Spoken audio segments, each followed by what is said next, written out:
खालिद साहब, इस समय पाकिस्तान से जो खबरें हम लोग आपके चैनल के जरिए या सोशल साइट्स पर जो पढ़ने मिल रहा है, देखने मिल रहा है, सुनने मिल रहा है, उसमें तो सत्ता पक्ष और विपक्ष एक दूसरे को कह रहा है ये जमीर फरोश हैं, ये ब्लैकमेलर हैं, ये चोर हैं, ये लुटेरे हैं।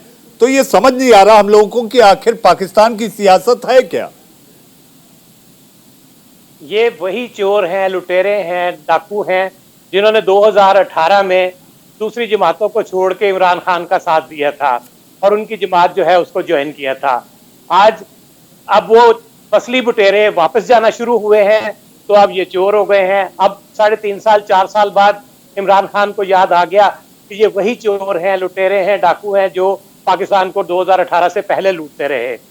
अब अगर ये नवाज शरीफ से ताल्लुक ना होता इनका, अगर इनका पीपल्स पार्टी से ताल्लुक ना होता या दूसरी जमातों से ताल्लुक ना होता, तो ये बड़े नेक लोग हैं, बड़े पाक साफ लोग हैं और इस्लाम को भी ये पसंद करते हैं। लेकिन अगर ये इमरान खान का साथ नहीं देंगे तो ये मजहब कार्ड इस्तेमाल करते हुए ये इनको गैर इस्लामी भी करार देने को तैयार हैं। ये वही लोग हैं जिनके खिलाफ इमरान खान ने 2018 में मुहिम चलाई थी और ये नवाज शरीफ के बड़े, जिसको कहते हैं कि इनके बड़े ही नापसंदीदा लोग थे। जब उन्होंने इनकी पार्टियां छोड़ी, पीपल्स पार्टी छोड़ी, तो ये अच्छे लोग हो गए, जमीर वाले हो गए, और अब ये बेजमीर के हो गए हैं जब इनका जमीर जाग उठा है। जी खालिद साहब, इसे हम लोग सियासत के रूप में ऐसे देखते हैं कि जब आपके साथ हैं, आपकी वॉशिंग मशीन में आकर ये पूरी तरह से पाक साफ हो जाते हैं, धुल जाते हैं, इन पर कोई आरोप नहीं होता, ना ही इन पर इस प्रकार की कोई प्रक्रिया सामने आती है, ना ही कोई ऐसे कटाक्ष किए जाते हैं। लेकिन जहां तक बात की जाए, खालिद साहब, मेरा सवाल आपसे है, उसके बाद डॉक्टर एएस बहल के भी कुछ सवाल हैं जो आपसे करना चाहेंगे। उत्सुकता है, दिलचस्पी है, आखिरकार पड़ोसी जो ठहरे आप। खालिद साहब, मेरा सवाल आपसे, इससे पहले कि मैं मेहमानों के पास जाऊं, मेरा सवाल आपसे, शेख रशीद आपके गृह मंत्री हैं, बड़ी बड़ी शेख चिल्ली की बातें करते हैं खालिद साहब। वो ये कहते हैं इमरान खान नियाजी इसका नाम है, आखिरी बॉल तक खेलेगा, वो खिलाड़ी है।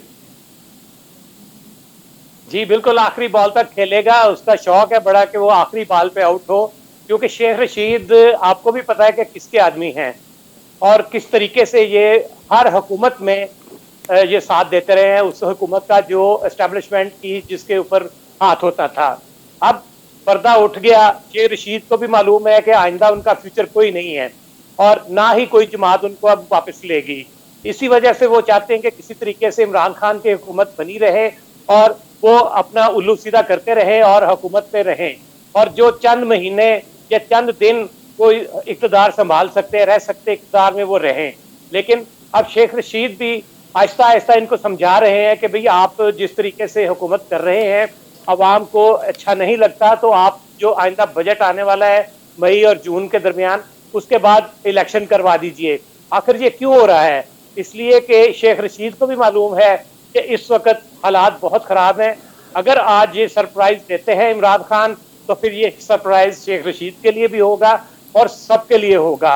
लेकिन कहते हैं ना, खोदा पहाड़ और निकला चूहा, ये सरप्राइज कुछ ऐसा ही महसूस हो रहा है। जी खालिद साहब, आपने ये कहा सबके लिए सरप्राइज होगा, तो शायद पाकिस्तान की सियासत के लिए ये इमरान खान की गुगली भी हो सकती है।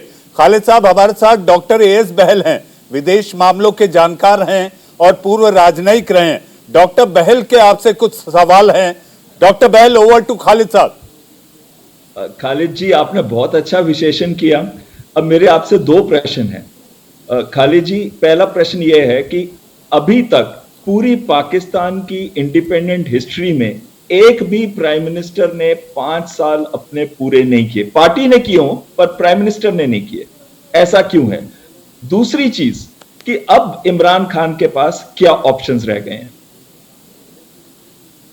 पहली बात तो ये जी कि 5 साल पूरे करने नहीं दिए गए कि पाकिस्तान में जब भी हुकूमत आई, जैसा मैंने पहले कहा कि उसके सर पर एक हाथ होता है।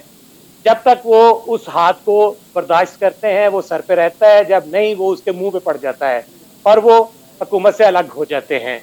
यही वजह है कि जब इक़्तिदार के आखिरी दिनों में कोई भी प्राइम मिनिस्टर जो है वो बर्दाश्त नहीं करता कि अब भी उनके ऊपर लेबल लगे, क्योंकि उन्होंने इलेक्शन में जाना होता है आगे, तो वो नहीं चाहते कि जो हाथ उनके सर पे है उसका लेबल जो है वो अवाम में भी जाए। इसी वजह से वो अपने आखिरी दिनों में उसके खिलाफ हो जाते हैं और वो अपना मुद्दत उनकी पूरी नहीं होती।